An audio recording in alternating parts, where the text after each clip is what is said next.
नमस्कार दोस्तों, बिक्के target plus में आपका स्वागत है।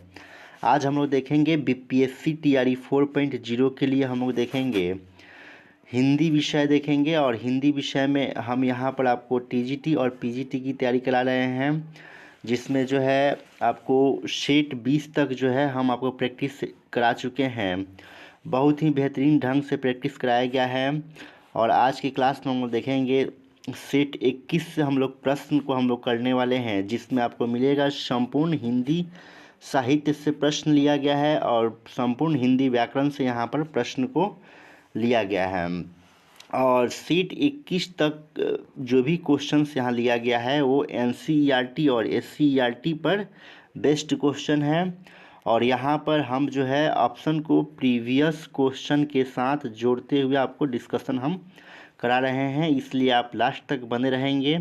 तो यदि आप इस चैनल पर न्यू हैं तो इस चैनल को जल्द से जल्द सब्सक्राइब कर लें, ताकि आपको पल पल का नोटिफिकेशन मिलता रहे। तो चलिए हम लोग देख लेते हैं सेट 21 से हम लोग पहला प्रश्न हम लोग देख लेते हैं। ध्यान दीजिएगा, अपने हिंदी विषय से जो है 80 प्रश्न पूछा जाता है। और यहाँ पर जो है क्वेश्चन की स्टार्टिंग जो है हिंदी से जो है यहाँ पर किया गया है 71 से। तो हम लोग देखते हैं 71 कह रहा है कि छोटा मेरा खत कविता को हिंदी में किसने रूपांतरित किया। ये कविता है छोटा मेरा खत, ये क्या है, कविता है। इसको हिंदी में किसने रूपांतरित किया है, तो ध्यान देंगे इसे हिंदी में रूपांतरण करने वाले हैं उमाशंकर जोशी। तो ऑप्शन नंबर क्या हो जाएगा आपका, ए सही हो जाएगा। आई होप आप समझ गए होंगे। चलिए अगला क्वेश्चन देखते हैं। 72 नंबर देख लीजिए, कह रहा है कि फूलों की नई कलियों की कोमल गांठें कौन खोलता है। फूलों की नई कलियों की कोमल गांठें कौन खोलता है, तो ऑप्शन के अनुसार बताइए क्या हो जाएगा। तो ये बसंत ऋतु हो जाएगा। बसंत ऋतु में क्या होता है, फूलों की नई कलियों की कोमल गांठें खुलती है। तो बसंत ऋतु राइट आंसर हो जाएगा, ऑप्शन नंबर बी हो जाएगा। चलिए अगला क्वेश्चन हम लोग देख लेते हैं। क्वेश्चन नंबर 73 देखिएगा, कह रहा है कि तुलसीदास के अनुसार समाज में सभी को किसका अभाव है।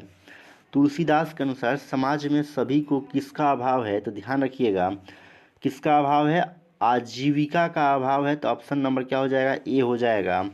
और तुलसीदास का एक ग्रंथ जो है याद रखिएगा, विनय पत्रिका। क्या है जी, विनय पत्रिका किसका ग्रंथ है, तुलसीदास का है। और कहे कि किस भाषा में ये लिखा गया है, तो याद रखिएगा ब्रज भाषा में लिखा गया है। किस भाषा में, ब्रज भाषा में लिखा गया है। और इनका जो है एक और ग्रंथ है जिसे आप लोग जानते हैं, रामचरितमानस के नाम से जानते हैं। तो कहे कि रामचरितमानस को किस भाषा में लिखा गया है, तो याद रखेंगे अवधी भाषा में लिखा गया है। और ये भी आप याद रखेंगे कि तुलसीदास का कितना प्रमाणिक ग्रंथ मिलता है, तो 12 प्रमाणिक ग्रंथ मिलता है। कितना, 12 प्रमाणिक ग्रंथ मिलता है, जिसमें ध्यान देंगे जिसमें 6 प्रमाणिक ग्रंथ जो है आपका जो है अवधी भाषा में है, और 6 प्रमाणिक ग्रंथ जो है आपका ब्रज भाषा में है। इस चीज़ को भी आप ध्यान रखेंगे। चलिए अगला क्वेश्चन देखते हैं। क्वेश्चन नंबर देखिएगा 74, कह रहा है कि गजानन माधव मुक्तिबोध की कविता सहर्ष स्वीकारा है उनके इस संग्रह संकलित है। उनका जो संग्रह है किसमें संकलित है, यानी कहने का मतलब है कि जो मुक्तिबोध का जो कविता है सहर्ष स्वीकारा, वो किसमें संकलित है। तो ध्यान दीजिएगा ऑप्शन के अनुसार जो हो जाएगा, भूरी भूरी खाक धूल में क्या है, ये जो है सहर्ष स्वीकारा कविता जो है संकलित है। तो 74 का ऑप्शन नंबर क्या हो जाएगा, बी हो जाएगा। और ध्यान रखिएगा चांद का मुंह टेढ़ा जो है इनका प्रसिद्ध जो है रचना है मुक्तिबोध का। इस रचना को जरूर याद रखेंगे, चांद का मुंह टेढ़ा बहुत बार पूछा हुआ है। चलिए हम लोग अगला क्वेश्चन देखते हैं। क्वेश्चन नंबर देखिएगा 75, कह रहा है कि रघुवीर सहाय की कविता कैमरे में बंद अपाहिज इनके किस संग्रह से लिया गया है। तो ध्यान देंगे इनका जो है लोग भूल गए हैं से लिया गया है। तो ऑप्शन नंबर क्या हो जाएगा, सी राइट आंसर हो जाएगा। याद रखिएगा कैमरे में बंद अपाहिज जो है ये किसका कविता है, रघुवीर सहाय का है। और ये कविता जो है किस संग्रह से लिया गया है, तो लोग भूल गए हैं से लिया गया। तो ऑप्शन नंबर सी क्या हो जाएगा, राइट आंसर हो जाएगा। इसके अतिरिक्त आप रघुवीर सहाय का और रचना याद रखेंगे, आत्मकथा के विरुद्ध इन्हीं का रचना है, सीढ़ियों पर धूप जो है इन्हीं की रचना है। इस चीज़ को आप ध्यान रखेंगे। आई होप आप समझ गए होंगे। चलिए हम लोग देखते हैं, अगला क्वेश्चन देख लेते हैं। देखिएगा क्वेश्चन नंबर जो है 76 नंबर, देखिए कथन से ये क्वेश्चन है। कह रहा है कि कटकटान कपि कुंजर भारी, दहु भुजन दंड तमकी महिमारी, डोलत धरणी सभापत खसे, चले भाजी भय मारुत ग्रसे। प्रस्तुत पंक्तियों के रचयिता कौन है? तो ध्यान दीजिएगा, इस पंक्ति के रचयिता जो हैं तुलसीदास जी हैं। तो ऑप्शन नंबर क्या हो जाएगा? ए हो जाएगा। और याद रखेंगे तुलसीदास जो थे राम भक्त कवि थे। कैसे कवि थे? राम भक्त कवि थे। और मलिक मोहम्मद जायसी के बारे में आप जानते हैं, इनका एक ग्रंथ जो है बहुत फेमस है, पद्मावत। कहे कि पद्मावत किसका ग्रंथ है? तो मलिक मोहम्मद जायसी का। और ये पद्मावत किस भाषा में लिखा गया है? तो अवधी भाषा में लिखा गया है। इसको भी आप ध्यान रखेंगे। चलिए देखते हैं, अगला क्वेश्चन देखते हैं। Question number 77। नयन जो देखा कमल सा, निर्मल नीर शरीर, हंसत जो देखा हंस भा दसन नगहीर। प्रस्तुत पंक्तियों के रचयिता कौन है? तो इसके रचयिता जो हो जाएंगे आपके मलिक मोहम्मद जायसी हो जाएंगे। तो ऑप्शन नंबर सी सही हो जाएगा। ध्यान देंगे, जायसी की कुछ रचना याद रखिएगा, जैसे पद्मावत है, आखिरी कलाम है, पद्मावत आखिरी कलाम याद रखेंगे। जयशंकर प्रसाद का रचना याद रखेंगे, आंसू, लहर और झरना। चलिए अगला क्वेश्चन देखते हैं। क्वेश्चन नंबर 78 देख लीजिए। कह रहा है कि शिवा बावनी के रचनाकार हैं। तो इसके रचनाकार कौन हो जाएंगे? तो भूषण जी जो है शिवा बावनी के रचनाकार हैं। तो ऑप्शन नंबर क्या हो जाएगा? बी सही हो जाएगा। इसमें जो है आपको जो है भूषण जी जो है रीति काल के एक प्रसिद्ध कवि है, इस चीज़ को याद रखिएगा। केशव दास भी रीति काल के क्या है? प्रसिद्ध कवि हैं। और केशव दास को कठिन काव्य का प्रेत किसने कहा है? पूछता है क्वेश्चन कि कठिन काव्य का प्रेत किसे कहा गया है? तो केशव दास को। और केशव दास को कठिन काव्य का प्रेत किसने कहा है? तो याद रखिएगा, रामचंद्र शुक्ल ने केशव दास को कठिन काव्य का प्रेत कहा है। चलिए अगला क्वेश्चन देखते हैं, लेकिन ध्यान दीजिएगा इसका आंसर जो हो जाएगा 20 सही हो जाएगा। क्वेश्चन नंबर जो है 79 कह रहा है कि नर की और नल की गति एके करी जोए, जेते नीचो हे चले ते तो ऊंचे होए। ये प्रस्तुत पंक्तियाँ जो है किसकी है? तो क्लास 8 के नॉन हिंदी में आप पढ़े होंगे। यह पंक्तियाँ जो है बिहारी लाल की पंक्तियाँ है। तो 79 का क्या हो जाएगा? आपका 3 हो जाएगा। और ध्यान देंगे, बिहारी लाल की रचना एक याद रखिएगा, बिहारी सतसई। बिहारी सतसई इनकी एक प्रमुख रचना है, जो एक ही रचना लिख के क्या हो गए? ये फेमस हो गए।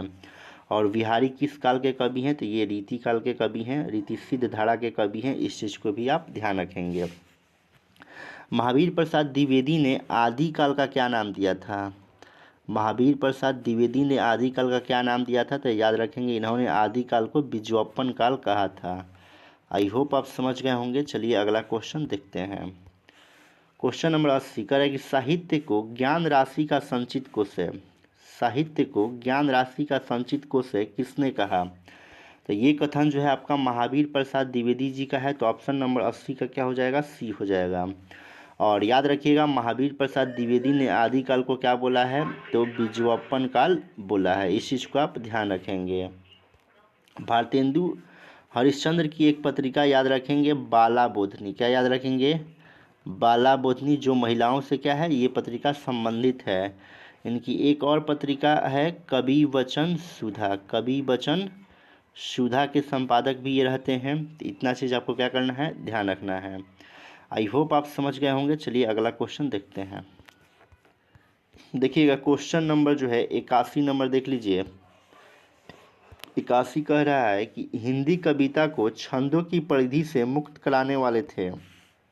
तो छंदों की परिधि से मुक्त कराने वाले एक ही कवि हैं, जिनका नाम है जयशंकर प्रसाद नहीं, सूर्यकांत त्रिपाठी निराला। कौन है जी? सूर्यकांत त्रिपाठी निराला। याद रखिएगा, सूर्यकांत त्रिपाठी निराला। यानी कि कहे कि छंदों की परिधि से मुक्त कराने वाले कवि कौन है? तो सूर्यकांत त्रिपाठी निराला।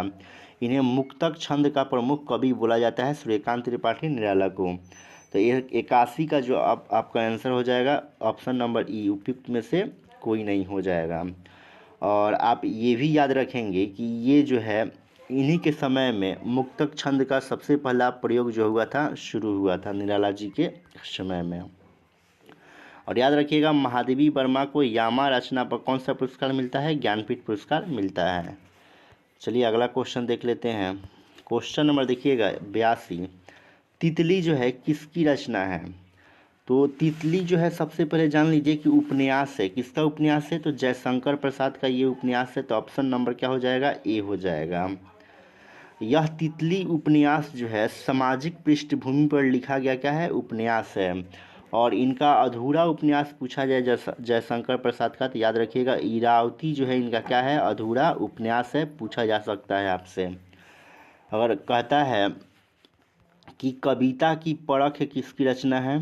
कविता की परख किसकी रचना है? तो ये जो है रामचंद्र शुक्ल की रचना है कविता की परख। चलिए अगला क्वेश्चन देख लेते हैं।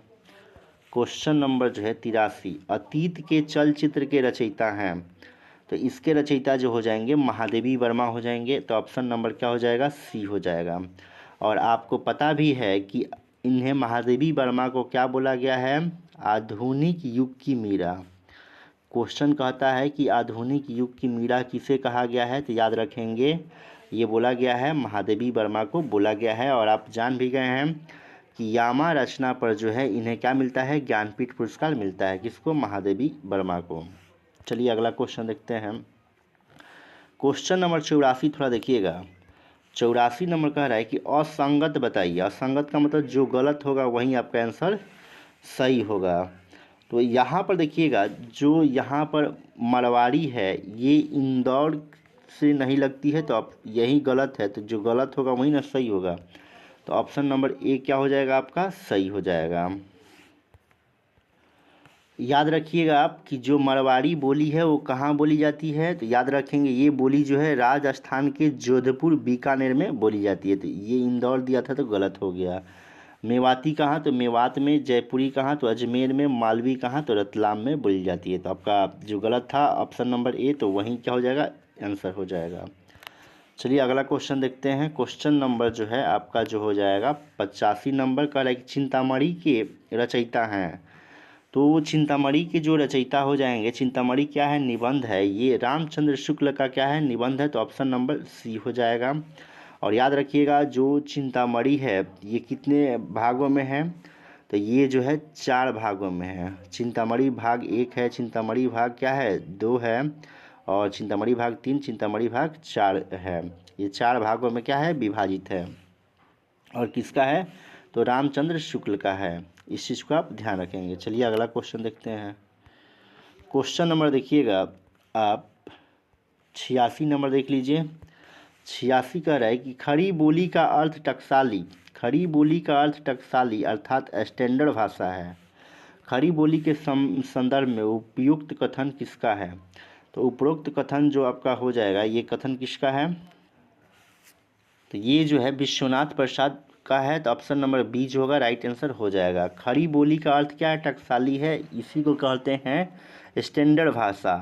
तो खड़ी बोली के संदर्भ में यह विश्वनाथ प्रसाद का क्या था? कथन था। चलिए हम लोग देखते हैं अगला क्वेश्चन देख लेते हैं।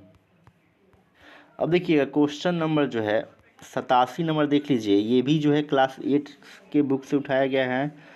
हम दीवानों की क्या हस्ती है, आज यहाँ कल वहाँ चले, मस्ती का आलम साथ चला, हम धूल उड़ाते जहाँ चले, प्रस्तुत पंक्तियों के रचयिता हैं। तो ध्यान दीजिएगा ये जो है भगवती चरण वर्मा के द्वारा लिखा गया है। क्लास 8 के नॉन हिंदी में आप पढ़ेंगे तो मिल जाएगा CBSE में। भगवती चरण वर्मा का ये लाइन है। और इनका एक रचना याद रखेंगे, भूले बिसरे चित्र। पूछता है एग्जाम में कि भूले बिसरे चित्र किसकी रचना है? तो ये भगवती चरण वर्मा की रचना है। कहे कि झांसी की रानी कविता किसका है? तो सुभद्रा कुमारी चौहान का है। इसको भी आप याद रखेंगे। चलिए अगला क्वेश्चन देखते हैं 88 नंबर। डॉक्टर हरदेव बहारी ने अपभ्रंश का स्वर्णकाल कब माना है? अच्छा क्वेश्चन है। डॉक्टर हरदेव बहारी ने अपभ्रंश का स्वर्णकाल कब माना है? तो याद रखेंगे इन्होंने 7वीं सदी से 11वीं सदी को अपभ्रंश का स्वर्णकाल माना है। तो ऑप्शन नंबर बी क्या हो जाएगा आपका? सही हो जाएगा। चलिए अगला क्वेश्चन देख लेते हैं। 89 कह रहा है कि अबला जीवन है तुम्हारी, अबला जीवन है तुम्हारी यही कहानी, आंचल में दूध और आंखों में पानी, उपयुक्त पंक्तियाँ किस काव्य की है। कह रहा है कि अबला जीवन है तुम्हारी यही कहानी, आंचल में है दूध और आंखों में पानी, उपयुक्त पंक्तियाँ किसकी है। तो ध्यान रखेंगे ये पंक्तियाँ जो है आपका यशोधरा से लिया गया है। किससे लिया गया है, यशोधरा से लिया गया है, तो ऑप्शन नंबर सी हो जाएगा। और यशोधरा किसके द्वारा लिखा गया है, तो याद रखेंगे मैथिली शरण गुप्त, मैथिली शरण गुप्त की ये पंक्तियाँ है जो कहाँ से लिया गया है, यशोधरा से लिया गया है। याद रखेंगे मैथिली शरण गुप्त का कामायनी क्या है, एक महाकाव्य है। साकेत भी मैथिली शरण गुप्त का है, ये भी क्या है, महाकाव्य है। आई होप आप समझ गए होंगे। चलिए हम लोग देख लेते हैं, अगला क्वेश्चन देख लेते हैं। 90 नंबर देखिएगा। 90 कह रहा है, हिमालय के आंगन में उसे प्रथम किरणों का दे उपहार, उषा ने हंस अभिवादन किया और पहनाया हीरे का आहार, प्रस्तुत पंक्तियों के रचयिता कौन है। तो ध्यान रखिएगा इसके रचयिता जो हो जाएंगे आपके जयशंकर प्रसाद हो जाएंगे, तो ऑप्शन नंबर सी हो जाएगा। याद रखिएगा दिनकर जी को किस रचना पर ज्ञानपीठ पुरस्कार मिला है, तो उर्वशी रचना पर इन्हें क्या मिला है, ज्ञानपीठ पुरस्कार मिला हुआ है। माखनलाल चतुर्वेदी को भी ज्ञानपीठ पुरस्कार मिला है, किस रचना पर, तो याद रखेंगे हिम तरंगिनी पर माखनलाल चतुर्वेदी को साहित्य अकादमी पुरस्कार मिला है। चलिए अगला क्वेश्चन देखते हैं। 91 नंबर कह रहा है कि जब कोई बोली या भाषा व्याकरणिक ढांचे में ढलकर व्यवस्थित रूप ग्रहण कर लेती है तो उसे क्या कहते हैं। अच्छा क्वेश्चन है, एक बार और रिपीट करते हैं। जब कोई बोली या भाषा व्याकरणिक ढांचे में ढलकर व्यवस्थित रूप ग्रहण कर लेती है तो उसे क्या कहते हैं। तो ध्यान दीजिएगा उसको बोला गया है परिनिष्ठित भाषा बोला गया है, तो आपका आंसर जो हो जाएगा ऑप्शन नंबर क्या हो जाएगा, बी हो जाएगा। आप इस चीज़ को भी समझ लीजिए कि राजभाषा जो हुआ संविधान में, राजभाषा संविधान में राजभाषा का दर्जा कब मिला, तो राजभाषा का दर्जा मिला है किस विषय को जी, तो हिंदी विषय को राजभाषा का दर्जा मिला है। और संविधान में राजभाषा का इसको दर्जा कब मिला है, तो 14 सितंबर 1949 को मिला हुआ है। उसी समय से हम लोग 14 सितंबर को हिंदी दिवस मनाते हैं। कौन सा दिवस, राष्ट्रीय हिंदी दिवस मनाते हैं। यदि आपसे पूछे कि विश्व हिंदी दिवस कब मनाया जाता है, तो याद रखिएगा 10 जनवरी को विश्व हिंदी दिवस मनाया जाता है। और हिंदी भाषा की लिपि क्या होती है, तो याद रखेंगे देवनागरी लिपि होती है। आई होप आप समझ गए होंगे। चलिए हम लोग अगला क्वेश्चन देख लेते हैं। देखिएगा क्वेश्चन नंबर जो है आपका 92 नंबर देख लीजिए। कह रहा है कि निर्गुण भक्ति काव्य का प्रमुख कवि है। तो निर्गुण का प्रमुख कवि जो हो जाएंगे आपका कबीरदास हो जाएंगे। ऑप्शन नंबर 92 का क्या हो जाएगा, सी हो जाएगा। और कबीरदास की रचनाओं का संग्रह क्या कहलाता है जी, बीजक कहलाता है। कबीर किस धारा के कवि हैं, तो ये भक्ति काल के निर्गुण धारा के क्या हैं, कवि हैं। इस चीज़ को आप ध्यान रखिएगा। चलिए अगला क्वेश्चन देख लेते हैं। कह रहा है जब मैं घर पहुंचा तब तक पिताजी खाना खा चुके थे, जब मैं घर पहुंचा तब तक पिताजी खाना खा चुके थे, रचना के आधार पर वाक्य भेद है। तो ध्यान रखिएगा आपको हम वाक्य पढ़ाए होंगे तो बताए होंगे कि जब वाक्य की स्टार्टिंग जो है जब से हो, वाक्य की स्टार्टिंग किससे हो, जब से हो, तो उसमें जो होता है आपका मिश्र वाक्य हो जाता है। तो ऑप्शन नंबर क्या होगा, सी हो जाएगा। और आप ध्यान देंगे रचना के आधार पर वाक्य के कितने भेद होते हैं, तो 3 भेद होते हैं। पहला आप देख लीजिए सरल वाक्य, दूसरा संयुक्त वाक्य और तीसरा जो होता है मिश्र वाक्य होता है। चलिए अगला क्वेश्चन देखते हैं। 94 नंबर कह रहा है कि तौलिया मूलतः किस भाषा का शब्द है। तो ध्यान रखेंगे ये जो है पुर्तगाली भाषा का शब्द है, तो ऑप्शन नंबर सी हो जाएगा। और हिंदी भाषा की लिपि क्या होती है, तो देवनागरी लिपि होती है। हिंदी दिवस कब मनाया जाता है, राष्ट्रीय हिंदी दिवस 14 सितंबर को मनाया जाता है। इस चीज़ को भी याद रखिए। 95 नंबर देखिएगा। कह रहा है कि तरनी तनुजा तट तमाल तरुअर बहु छाए, तरुअर छाए, प्रस्तुत पंक्ति के रचयिता हैं। कह रहा है कि तरनी तनुजा तट तमाल तरुअर छाए, प्रस्तुत पंक्ति के रचयिता हैं। तो ध्यान रखिएगा इसके रचयिता जो हैं आपके भारतेंदु हरिश्चंद्र जी हो जाएंगे। तो option number A right answer हो जाएगा। लेकिन यही कह दे कि तरनी तनुजा तट तमाल तरुअर बहु छाए में कौन सा अलंकार है, तो याद रखिएगा अनुप्रास अलंकार है।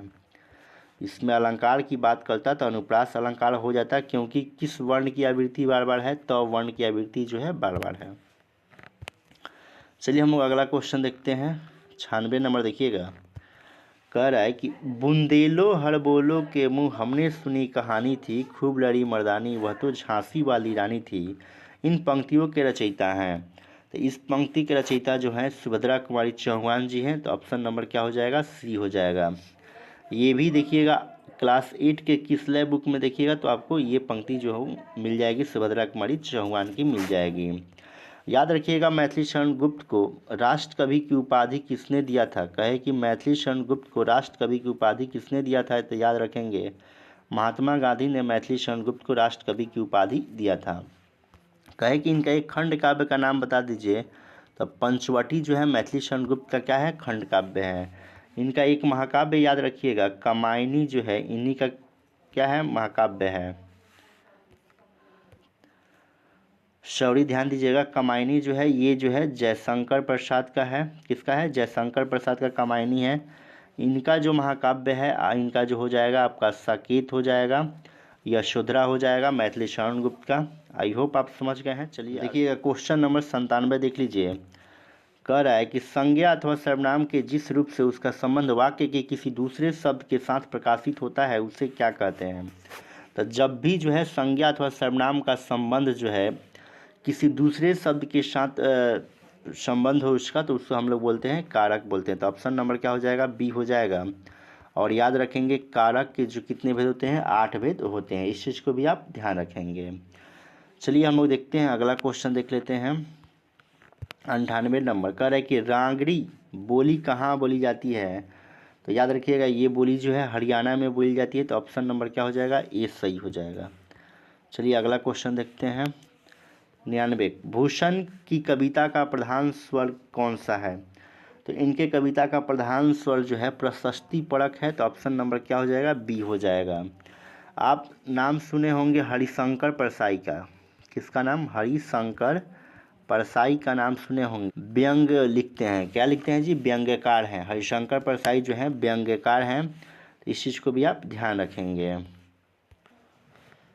आई होप आप समझ गए होंगे। चलिए अगला क्वेश्चन देखते हैं। क्वेश्चन नंबर 100 प्रथम सूफी प्रेमाख्यानक काव्य के रचयिता हैं। तो प्रथम सूफी के रूप में याद रखिएगा मुल्ला दाऊद को याद रखिएगा। तो ऑप्शन नंबर सी हो जाएगा। और इनकी रचना जो है क्या है जी? चंदायन है। क्या है जी? चंदायन है। और जायसी की क्या है? तो पद्मावत है। नूर मोहम्मद के क्या है? इंद्रावती है। इस चीज़ को ध्यान रखिएगा। चलिए अगला क्वेश्चन देखते हैं। क्वेश्चन नंबर 100 हिंदी के प्रथम गद्यकार हैं। हिंदी के प्रथम गद्यकार कौन है? तो लल्लू लाल जी हैं। तो ऑप्शन नंबर क्या हो जाएगा? बी हो जाएगा। और याद रखिएगा इनकी रचना लल्लू लाल का प्रेम सागर का है। किसकी रचना है? तो लल्लू लाल का रचना है।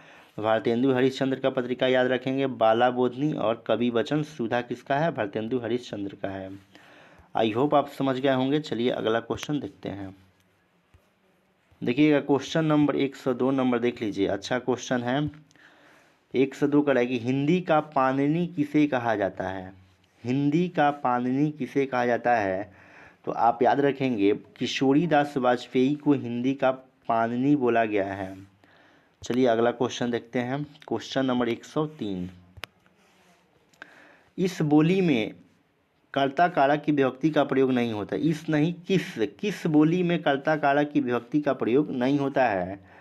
तो ध्यान रखिएगा ऑप्शन के अनुसार जो हो जाएगा अवधी बोली में जो होता है कर्ता कारक का प्रयोग नहीं होता है। तो ऑप्शन नंबर क्या हो जाएगा? आपका सी हो जाएगा। चलिए अगला क्वेश्चन देखते हैं। क्वेश्चन नंबर 104 प्रगतिवाद उपयोगिता का दूसरा नाम है। यह कथन किसका है? प्रगतिवाद जो है उपयोगिता का दूसरा नाम है। यह कथन किसका है? तो ध्यान रखिएगा यह कथन जो है नंद दुलारे वाजपेयी का है। तो ऑप्शन नंबर क्या हो जाएगा? सी हो जाएगा। और आप ध्यान रखेंगे कि रामविलास का एक रचना याद रखेंगे निबंध परंपरा का मूल्यांकन। और इनको जो है साहित्य अकादमी पुरस्कार मिला हुआ है। किस रचना पर? तो याद रखिएगा निराला की साहित्य साधना पर रामविलास शर्मा को साहित्य अकादमी पुरस्कार भी मिला है। चलिए अगला क्वेश्चन देखते हैं। 105 प्रेमचंद्र के अधूरे उपन्यास का नाम क्या है? तो इनके अधूरा उपन्यास का नाम जो है मंगलसूत्र है। तो ऑप्शन नंबर सी हो जाएगा। रंगभूमि इन्हीं का उपन्यास है। गब्बन इन्हीं का क्या है? उपन्यास है। और कहा जाए कि प्रेमचंद्र का पूर्ण उपन्यास क्या जी? प्रेमचंद्र का पूर्ण उपन्यास कौन सा है? तो आप याद रखेंगे इनका पूर्ण उपन्यास जो है गोदान है। कौन सा है? गोदान है। कब लिखा गया? 1936 में लिखा गया है। देखिएगा क्वेश्चन नंबर 106 कह रहा है कि इनमें से कौन सी भाषा द्रविड़ भाषा नहीं है। तो ध्यान रखिएगा, आपका मलयालम द्रविड़ भाषा है, तेलुगु भी द्रविड़ भाषा है, लेकिन सौराष्ट्र नहीं है। तो ऑप्शन नंबर सी क्या हो जाएगा? राइट आंसर हो जाएगा। एक चीज़ यहाँ से याद रखिएगा, सबसे पहले ज्ञानपीठ पुरस्कार जो है मलयालम भाषा में दिया गया था, मलयालम भाषा के लिए दिया गया था, जी शंकर कुरुप को दिया गया था। चलिए अगला क्वेश्चन देखते हैं। 107 नंबर, अज्ञे की अभिरुचि किसमें थी? तो याद रखिएगा, अज्ञे जी की अभिरुचि जो थी बागवानी में भी थी, पर्यटन में भी थी। तो यहाँ उपयुक्त में से क्या हो जाएगा? एक से अधिक हो जाएगा। ऑप्शन नंबर डी हो जाएगा। अज्ञे जी को किस रचना पर साहित्य अकादमी पुरस्कार मिला हुआ है? तो याद रखेंगे, इन्हें आंगन के पार द्वार नामक रचना पर कौन सा पुरस्कार? साहित्य अकादमी पुरस्कार मिला हुआ है। आई होप आप समझ गए होंगे। चलिए हम लोग देखते हैं अगला क्वेश्चन। देखिएगा क्वेश्चन नंबर जो है 108 नंबर देख लीजिए। कह रहा है, क्या भूलूं क्या याद करूं हरिवंश राय बच्चन की आत्मकथा श्रृंखला का कौन सा भाग है? ये जो है क्या भूलूं क्या याद करूं, इनकी जो हरिवंश राय बच्चन का जो है ये पहला भाग है। तो ऑप्शन नंबर क्या हो जाएगा? ए सही हो जाएगा। और इनकी आत्मकथा जो है 4 गो आत्मकथा है, जिसमें से ये पहला भाग है। चलिए अगला क्वेश्चन देख लेते हैं। क्वेश्चन नंबर देखिएगा 109, त वर्ग की ध्वनियों का उच्चारण स्थान क्या है? तो ये जो हो जाएगा दंत हो जाएगा। चलिए अगला क्वेश्चन देखते हैं। कह रहा है ऑप्शन नंबर 110, सुहाग के निपुण के रचयिता कौन है? तो आपको बताए हुए हैं अमृतलाल नागर जो है इसके रचयिता हैं। याद रखिएगा मोहन राकेश का आधा अधूरा नाटक है। क्वेश्चन नंबर 111, संस्कृति के 4 अध्याय किनकी रचना है? तो ये जो है रामधारी सिंह दिनकर का रचना है, और दिनकर जी को इसी रचना पर क्या मिलता है? साहित्य अकादमी पुरस्कार मिलता है। तो ऑप्शन नंबर ये सही हो जाएगा। देखिएगा क्वेश्चन नंबर जो है 112, अशोक के फूल काव्य संग्रह के रचनाकार कौन हैं? तो इसके रचनाकार जो हो जाएंगे अशोक के फूल के कौन हो जाएंगे? याद रखिएगा हजारी प्रसाद द्विवेदी जी। कौन हो जाएंगे? हजारी प्रसाद द्विवेदी जी का अशोक का फूल क्या है? काव्य संग्रह है। आई होप आप समझ गए होंगे। चलिए अगला क्वेश्चन हम लोग देख लेते हैं। देखिए क्वेश्चन नंबर जो है 115 नंबर देख लीजिए। कह रहा है 113 नंबर, झरना काव्य संग्रह के रचनाकार कौन है? तो ये जो हो जाएंगे जयशंकर प्रसाद हो जाएंगे। तो ऑप्शन नंबर सी हो जाएगा। 114 नंबर हम लोग देख लेते हैं। कह रहा है कि भारत भारती काव्य के रचनाकार हैं। तो भारत भारती जो लिखा गया है मैथिली शरण गुप्त के द्वारा लिखा गया है। तो ऑप्शन नंबर सी हो जाएगा। चलिए अगला क्वेश्चन देखते हैं। कर 115, दोहा कोश कैसी रचना है? तो आपका जो है दोहा कोश जो हो जाएगा आपका ये छंद है। तो ऑप्शन नंबर ए जो हो जाएगा सही हो जाएगा। चलिए अगला क्वेश्चन देख लेते हैं।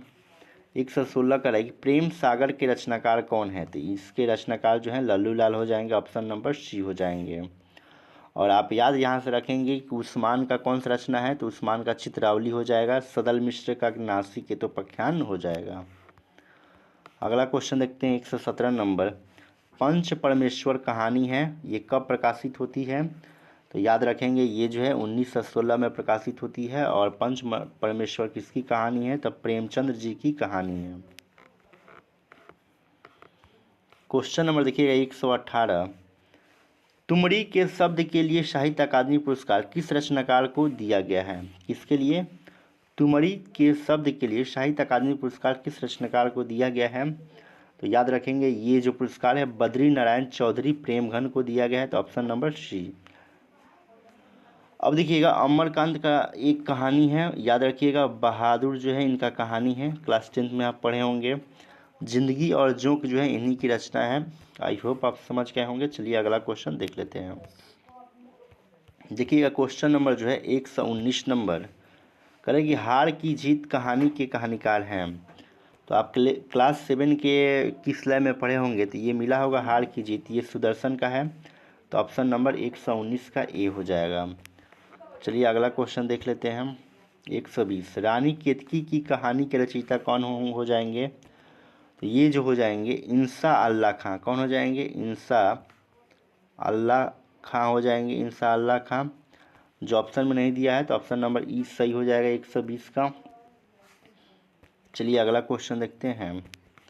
121 शिव शंभू के चिट्ठे से संबंधित रचनाकार कौन सा है? तो शिव शंभू के चिट्ठे से संबंधित रचनाकार जो है यहाँ पर कोई भी नहीं दिख रहा है।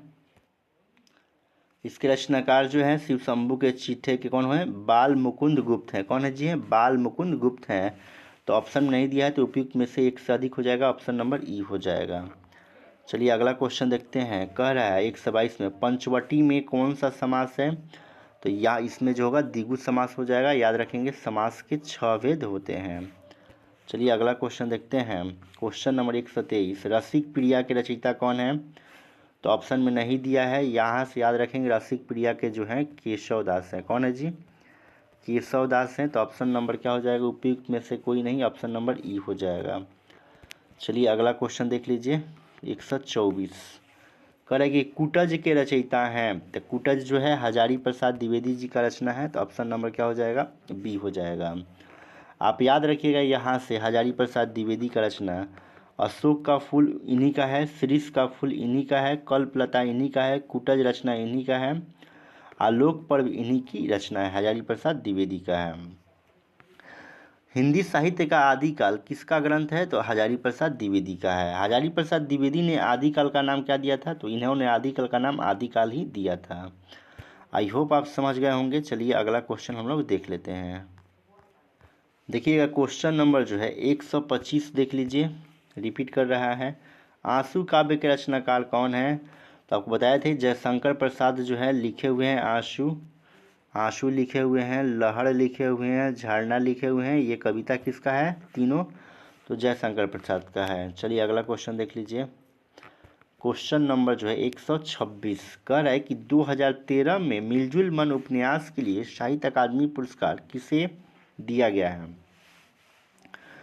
तो ध्यान दीजिएगा ये जो है मिलजुल मन जो है आपका क्या है? उपन्यास है। ये कब आता है? 2013 में आता है। तो ये किसे दिया गया है मिलजुल मन के लिए? तो याद रखिएगा ये जो है म से याद रखिएगा मृदुला गर्ग, मृदुला गर्ग। मिलजुल मन के लिए साहित्य अकादमी पुरस्कार जो है मृदुला गर्ग को मिला है। जो ऑप्शन में नहीं है तो ऑप्शन नंबर ई राइट आंसर हो जाएगा। चलिए अगला क्वेश्चन देखते हैं 127 अमिय हलाहल मध्य भरे श्वेत श्याम रत्नार जियत मरत झुकी झुकी परत जेही चितवत एक बार। प्रस्तुत पंक्तियों के रचयिता हैं। ध्यान दीजिएगा इसके रचयिता जो है रसलीन है। तो ऑप्शन नंबर क्या हो जाएगा? बी हो जाएगा।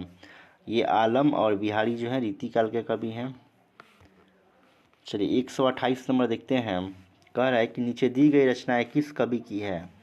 चितंबरा जो है सुमित्रानंदन पंत का रचना है, उत्तरा भी इन्हीं का है सुमित्रानंदन पंत का, काला और बूढ़ा चांद भी सुमित्रानंदन पंत का है, पन्नव भी इन्हीं का है, पल्लव है। तो ऑप्शन नंबर क्या हो जाएगा आपका? ए ही सही हो जाएगा। और यही क्वेश्चन आया हुआ था STT 2025 में कि काला और बूढ़ा चांद के लिए किसे साहित्य अकादमी पुरस्कार मिला है? तो सुमित्रानंदन पंत को मिला है। तो ऑप्शन नंबर ए यहाँ से भी सही हो जाएगा। चलिए आगे हम लोग देखते हैं 129 नंबर। करेगी पढ़हित सरिस धर्म नहीं भाई, पड़पीरा सम नहीं अधमाई। प्रस्तुत पंक्ति के रचनाकार हैं। तो इसके रचनाकार जो हैं तुलसीदास हैं। तो ऑप्शन नंबर क्या हो जाएगा? बी हो जाएगा। और याद रखिएगा बिहारी जो है गागर में सागर भरने का काम करते हैं। जैसे इनकी रचना है बिहारी सतसई, किनकी रचना है? तो बिहारी का है। एक ही रचना लिख के ये फेमस हो गए हैं और ये रीतिकाल के कवि हैं। इस चीज़ को भी ध्यान रखेंगे। आई होप आप समझ गए होंगे। चलिए अगला क्वेश्चन देख लेते हैं। देखिएगा क्वेश्चन नंबर जो है आपका 130 रक्त है या नशों में क्षुद्र पानी, जांच कर तू शीश दे देकर जवानी। प्रस्तुत पंक्तियों के रचयिता हैं। तो इसके रचयिता जो हो जाएंगे माखनलाल चतुर्वेदी हो जाएंगे। ऑप्शन नंबर ए हो जाएगा। और आपको हम अभी क्या बताए थे कि माखनलाल चतुर्वेदी को जो है किस रचना पर? हिम तरंगिनी पर जो है इन्हें साहित्य अकादमी पुरस्कार दिया गया है। इस चीज़ को ध्यान रखेंगे। देखिए 131 नंबर कह रहा है कि सर्वेश्वर दयाल सक्सेना को किस रचना के लिए साहित्य अकादमी पुरस्कार दिया गया है। तो इन्हें मिला है खूंटियों पर टंगे लोग के लिए इन्हें साहित्य अकादमी पुरस्कार मिला है। 131 का क्या हो जाएगा, बी हो जाएगा। आगे चलिए 132 सांच बराबर तप नहीं झूठ बराबर पाप, इस पंक्ति के रचयिता कौन है। तो इसके रचयिता कबीरदास हैं, तो ऑप्शन नंबर ए हो जाएगा। चलिए हम अगला क्वेश्चन देख लेते हैं। 133 नंबर देखिएगा, कह रहा है अष्टछाप के सर्वश्रेष्ठ भक्त कवि के रूप में डैश का नाम लिया जाता है। तो अष्टछाप में तो आपके कुंभन दास भी हैं, परमानंद दास भी हैं, सूरदास भी हैं। तो यहाँ पर उपयुक्त में से एक से अधिक सही हो जाएगा। ऑप्शन नंबर क्या हो जाएगा, डी हो जाएगा। 133 का डी। अगर आपसे कहता है श्रृंगार रस और वात्सल्य रस का सम्राट किसे बोला गया है, तो याद रखिएगा सूरदास को बोला गया है। चलिए अगला क्वेश्चन देखते हैं। 134 कह रहा है कि रामचरितमानस की भाषा क्या है। तभी बताए थे कि इसकी भाषा जो है अवधी है, तो ऑप्शन नंबर सी क्या हो जाएगा, आपका सही हो जाएगा। और रामचरितमानस जो है किसकी रचना है, तो ये जो है आपका तुलसीदास की रचना है। और तुलसीदास के कुल प्रमाणिक ग्रंथों की संख्या कितनी है, तो 12 हैं। इस चीज़ को भी आप ध्यान रखिएगा। चलिए देखते हैं अगला क्वेश्चन देख लेते हैं। देखिएगा क्वेश्चन नंबर जो है आपका 135 देख लीजिए। करें कि फणीश्वरनाथ रेणु द्वारा रचित उपन्यास कौन सा है। तो इनका उपन्यास जो है मैला आंचल उपन्यास है। ऑप्शन नंबर बी हो जाएगा। क्वेश्चन नंबर देखिएगा 136, इनमें से कौन सी मीराबाई द्वारा रचित रचना नहीं है। तो मीराबाई के द्वारा जो है गीत गोविंद जो है ये जयदेव का है। किसका है, जयदेव का है। तो ऑप्शन नंबर क्या हो जाएगा, बी हो जाएगा। मीराबाई का है, राग गोविंद है, राग सोठा के पद हैं। चलिए अगला देखते हैं। 137, कर्ता का क्या अर्थ होता है। तो कर्ता का अर्थ जो होता है कि जो कार्य करता है उसी को हम लोग कर्ता कहते हैं। तो ऑप्शन नंबर 20 सही हो जाएगा। चलिए क्वेश्चन नंबर 138 देख लीजिए। निम्नलिखित में से कौन सा एक व्यंग लेखक है। तो अभी बताए थे कि व्यंग लेखक के रूप में जो है एक ही लेखक प्रसिद्ध है, हरिशंकर परसाई। कौन है जी, हरिशंकर परसाई। तो क्या ऑप्शन में दिया है, तो नहीं दिया है, तो उपयुक्त में से कोई नहीं हो जाएगा। ऑप्शन नंबर ई हो जाएगा। 138 का ई हो जाएगा। चलिए अगला क्वेश्चन देख लेते हैं हम। 139 नंबर, आपका बंटी रचना के प्रधान समस्या को उजागर करने वाले विकल्प को चुनिए। आपका बंटी रचना के प्रधान समस्या को उजागर करने वाला कौन सा विकल्प है। तो ध्यान दीजिएगा इसमें जो है आपके बंटी में प्रधान समस्या यहाँ पूछ रहा है ना, तो आप ध्यान दीजिएगा इसमें जो है आपके बंटी में तलाकशुदा दंपति और उनके संतान की समस्या को दिखाया गया है। तो नहीं है, तो उपयुक्त में से कोई नहीं हो जाएगा। ऑप्शन नंबर ई हो जाएगा। चलिए अगला क्वेश्चन देखते हैं हम लोग। क्वेश्चन नंबर जो है 140, हिंदी पत्रिका कादम्बनी के संपादक कौन हैं। तो इसके संपादक जो हो जाएंगे राजेंद्र अवस्थी हो जाएंगे। ऑप्शन नंबर ए हो जाएगा। आई होप आप समझ गए होंगे। चलिए हम लोग देखते हैं अगला क्वेश्चन देख लेते हैं। देखिएगा क्वेश्चन नंबर जो है 141 नंबर देखिएगा, करें कि माखनलाल चतुर्वेदी को किस रचना के लिए साहित्य अकादमी पुरस्कार दिया गया था। तो अभी हम 2 से 3 बार बताए हैं कि हिम तरंगिनी पर माखनलाल चतुर्वेदी को कौन सा पुरस्कार, साहित्य अकादमी पुरस्कार मिला है। तो ऑप्शन नंबर ए हो जाएगा। चलिए अगला क्वेश्चन देखते हैं। 142, निराला को कैसा कवि माना जाता है। तो ध्यान रखिएगा निराला को जो है छायावादी कवि माना जाता है। तो ऑप्शन नंबर बी हो जाएगा। इनका पूरा नाम जो है सूर्यकांत त्रिपाठी निराला है। देखिए क्वेश्चन नंबर जो है आपका जो है 143, निम्नलिखित में से कौन सा एक उपन्यास जैनेन्द्र रचित है। तो इनका जो उपन्यास है परख है। तो ऑप्शन नंबर बी हो जाएगा, राइट आंसर हो जाएगा। ये पुनर्नवा जो है किसका है, तो द्विवेदी जी का है, हजारी प्रसाद द्विवेदी का है। सेवा सदन जो है आपका किसका है, तो ये प्रेमचंद्र जी का क्या है, उपन्यास है। चलिए अगला क्वेश्चन देख लेते हैं। क्वेश्चन नंबर 144, हिंदी गद्य का जन्मदाता किसे माना जाता है। तो ये जो है आपको माना जाता है भारतेंदु हरिश्चंद्र को हिंदी गद्य का जन्मदाता माना जाता है। तो 144 का आपका हिंदी गद्य का जन्मदाता पूछा है यहाँ पर ना। तो याद रखिएगा भारतेंदु हरिश्चंद्र को हिंदी गद्य का जन्मदाता माना जाता है। और एक चीज़ और भी याद इसमें रखेंगे कि आधुनिक हिंदी साहित्य का जनक भी किसे बोला गया है, भारतेंदु हरिश्चंद्र को बोला गया है। प्रताप नारायण मिश्र का एक पत्रिका याद रखिएगा, ब्राह्मण का एक ब्राह्मण पत्रिका के संपादक कौन है, तो प्रताप नारायण मिश्र हो जाएंगे। महावीर प्रसाद द्विवेदी ने आदिकाल को क्या बोला हुआ है, तो बिज्जोपन काल बोला हुआ है।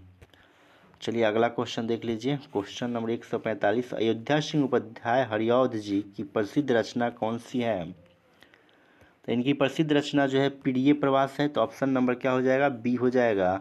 और प्रिय प्रवास जो है इनका जो है महाकाव्य है, इस चीज़ को भी आप ध्यान रखिएगा। कहे कि झरना किसका कविता है, तो ये जो है झरना जो है जयशंकर प्रसाद की कविता है, इस चीज़ को आप ध्यान रखिएगा। इसके अतिरिक्त अयोध्या सिंह उपाध्याय का एक रचना और याद रखिए, वैदेही वनवास। कहे कि वैदेही वनवास किसकी रचना है, ये हरिऔध जी का रचना है। आई होप आप समझ गए होंगे। चलिए हम लोग देखते हैं, अगला क्वेश्चन देख लेते हैं। देखिएगा क्वेश्चन नंबर जो है 146 नंबर कह रहा है कि 2017 का साहित्य अकादमी पुरस्कार किस लेखक को दिया गया है। तो 17 वाला जो है रमेश कुंतल मेघ को दिया गया है। तो ऑप्शन नंबर क्या हो जाएगा, बी हो जाएगा। चलिए हम लोग अगला क्वेश्चन देखते हैं, क्वेश्चन नंबर जो है 147। हिंदी साहित्य अकादमी की ओर से हर वर्ष सलाका सम्मान पुरस्कार किस क्षेत्र में दिया जाता है। कौन सा पुरस्कार, सलाका सम्मान पुरस्कार जो है किस क्षेत्र में दिया जाता है, तो आप याद रखिएगा हिंदी को नई दिशा प्रदान करने के लिए ये सलाका पुरस्कार सम्मान दिया जाता है। तो ऑप्शन नंबर बी हो जाएगा। यहाँ से अगर पूछा जाए कि छायावाद का सलाका पुरुष किसे कहा जाता है, तो याद रखेंगे सूर्यकांत त्रिपाठी निराला को छायावाद का सलाका पुरुष कहा जाता है। चलिए अगला क्वेश्चन देखते हैं, 148। अपने जीवन पर स्वयं लिखी कथा के लिए एक शब्द कौन सा हो जाएगा।